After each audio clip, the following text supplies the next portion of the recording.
Welcome to the 2012 Freedom of Expression Forum. Today we have Renate Schroeder. First one was better. European Director of International Federation of Journalists, and your lecture today was on media freedom and the challenges in Europe. And to start the interview, my friend would like to ask you a few questions. Do you feel that the quality of information being expressed and or published has deteriorated or improved as a result of the thousands of bloggers and other media organisations that can publish material with such speed and ease these days?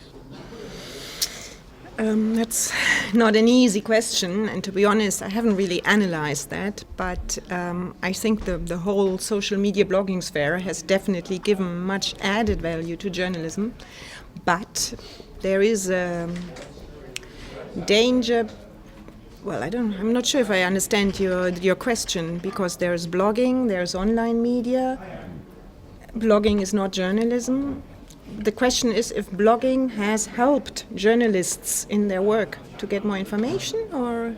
In a roundabout way, has the development of social media and the increased capacity for journalism, be it professional or citizen, improved? It has complicated, for sure, the work of professional journalists. It has given, on the one hand, more possibilities to get information and to get out information in a much speedier way. On the other hand, there are inherent danger in this, we call it 24 hours journalism.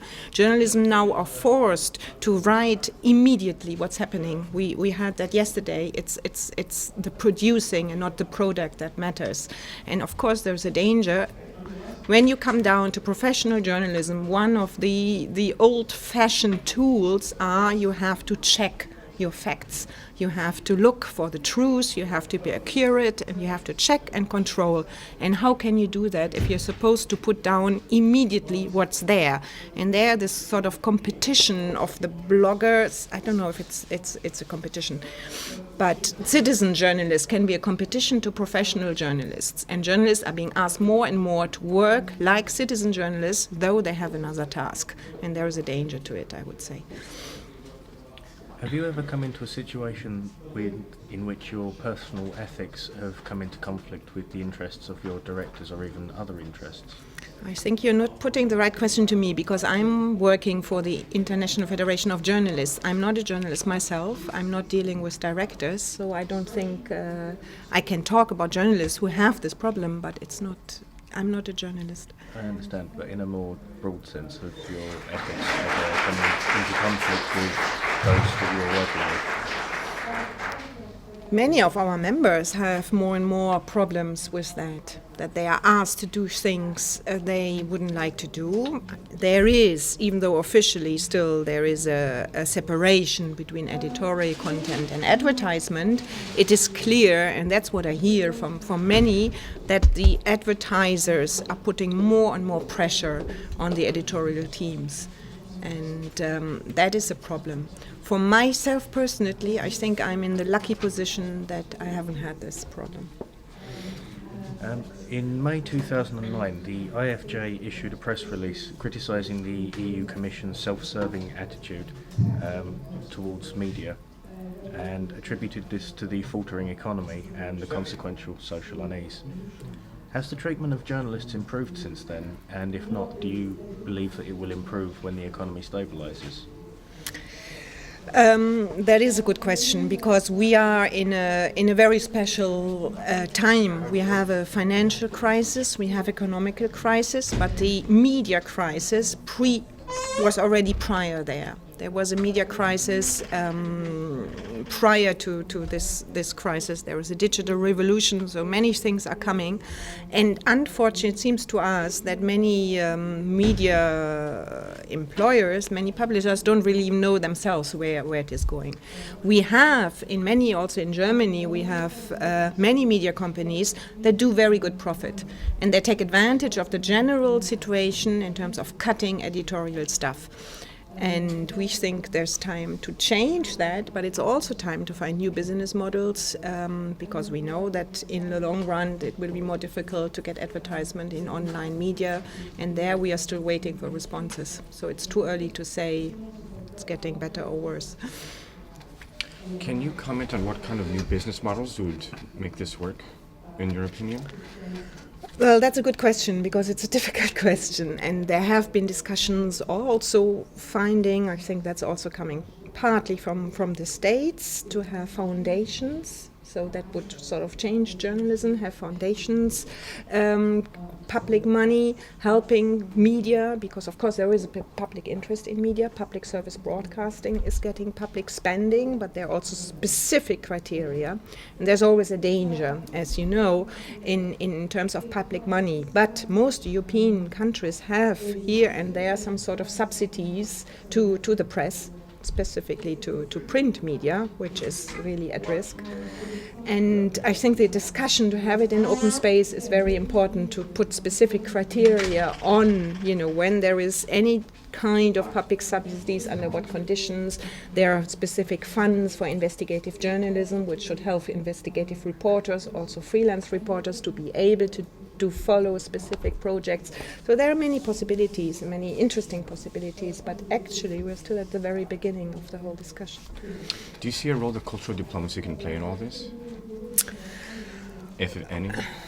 That's a very good question. I haven't really thought about it. I think in a way yes, because we also said yesterday the agenda for journalism is becoming more and more difficult. It's becoming very mainstream, very commercial, unfortunately, on newspapers as well. And what is lacking is to reach out in different regions, in regions that are less well known, be it talking more about what's happening in Africa at a very impartial way. And maybe there is a way, because the journalist's role also is to mediate and to get out information from areas where normally it's not coming. And mainstream media is not doing that anymore. It's becoming very much loopholes or niches where you have this other alternative journalism in a way, that cultural diplomacy maybe could have a role in that field. To add on that, do you think the traditional media outlets are going based on people's wants rather than needs? Well, at the moment the sort of key word is click philosophy.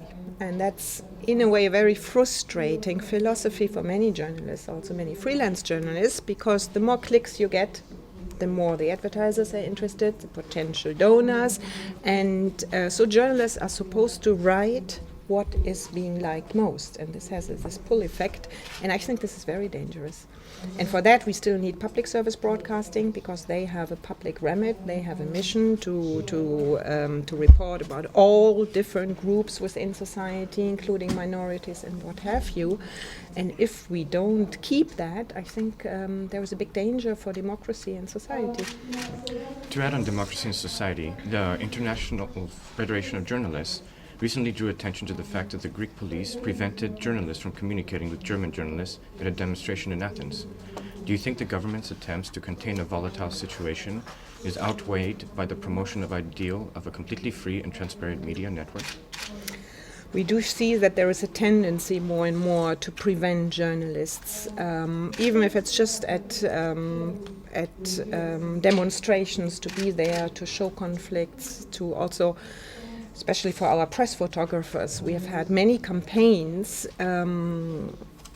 to allow them to take pictures of demonstrations, to take pictures, legitimate pictures of police when they are intruding, and the restriction faced by photojournalists and journalists are very worrisome for us. What do you think are the motives of the Greek government for doing this, for preventing journalists from communicating with each other or reporting on the events that are going on in Greece?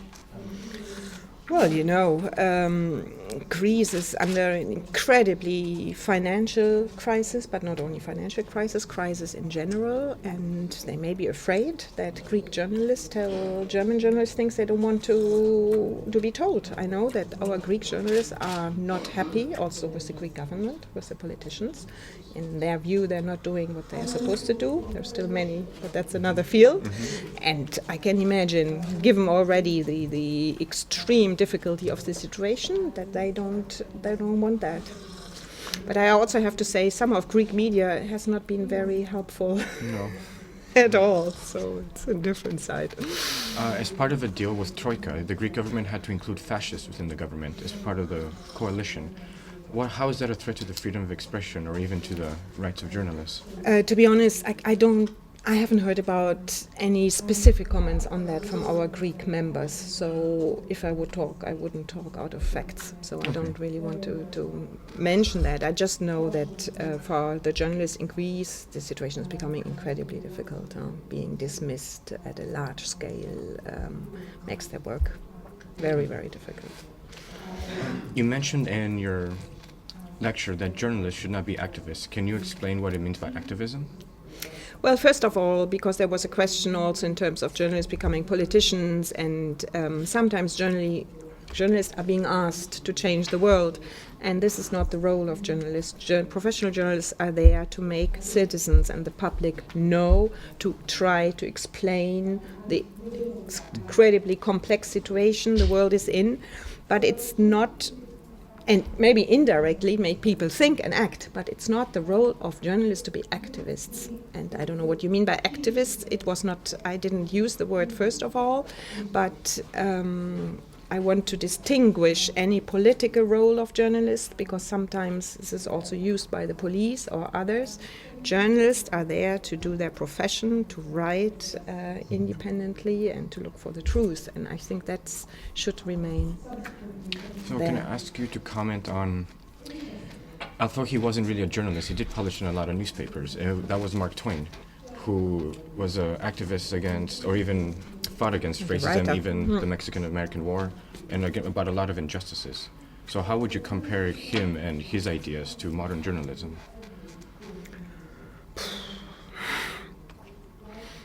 I find that very difficult to respond to. I mean, he was a great person, and many other great persons were there, great journalists who by writing, also war reporters, by showing what, even Hemingway, by showing what was happening, they stirred the public, they stirred the people, and they helped getting light to important events. And of course, that had an effect on others. There were many heroes out there, and I still think there are many heroes there today. I mean, I was also mentioning the killed list. Unfortunately, too many journalists being killed. That means they risk their life to tell the truth. And there are more out there than we believe, be it in Serbia, be it in Iraq, be it in Syria, wherever. And I have a lot of respect for them. Do you think that journalists are getting adequate training or even protections when they go into conflict zones? That's a very good question, and we actually helped launching the International News Safety Institute, specifically with the objective to have local journalists to have more training and freelance journalists to have more training. Because the staff journalists from the bigger corporations, they still get training. But since more and more freelance journalists are doing this very dangerous job, because for them it's maybe an opportunity, or it's and very often they have hardly any training or protection. And this is very worrisome, and we are working on that. We think they absolutely should have much more training. And sometimes they shouldn't go where they go. My colleague would like to ask you the final question. That's Sure. okay. Do you feel more should be done to enshrine journalistic rights in EU legislation? Will this guarantee the media more freedom in practical terms, or will governments always seek to push the boundaries of acceptable practices in order to further their own interests? If so, why? If not, then why not? Well, I mentioned also in my speech that actually there is a lot of law out there. And that's also something where we always keep telling the European Commission, we work very closely with the Council of Europe. And there is, even though it's sometimes only at recommendation convention level, but there is a lot of law there. There's the UN Convention, there's the European Court of Human Rights case law, with very important case law specifically regarding confidentiality of journalist sources and so on. So in a way we think the law is there. We even have, I mentioned that, the European Charter with the fundamental rights with media freedom, and at the time we had lobbied very hard to get that in, and hadn't been easy, and now we feel it's not really respected. It's when we use this fundamental rights charter, people tell us, well, this is secondary legislation, it's not, you have to deal with that and that. So sometimes we wonder, we think the legal framework is there, but it's not being implemented by national politicians. For example, Hungary case, now there is definitely constitutional problems within this media law in Hungary, I mentioned that, and the Commission asked Hungary to check this with the Council of Europe, which we already appreciate very much because sometimes they work in parallel. But the Hungarians responded, we will do that as long as it is with the national authority in Hungarian laws. So they're all jealous. They don't want to give up any of their national laws, and that makes our work very difficult, but that's why we have to work so closely together with the Council of Europe, the OSCE, which also has a very good media representative, and the little there is within the European Commission or Union. Thank you. You're welcome. Thank you for the interview. You're welcome.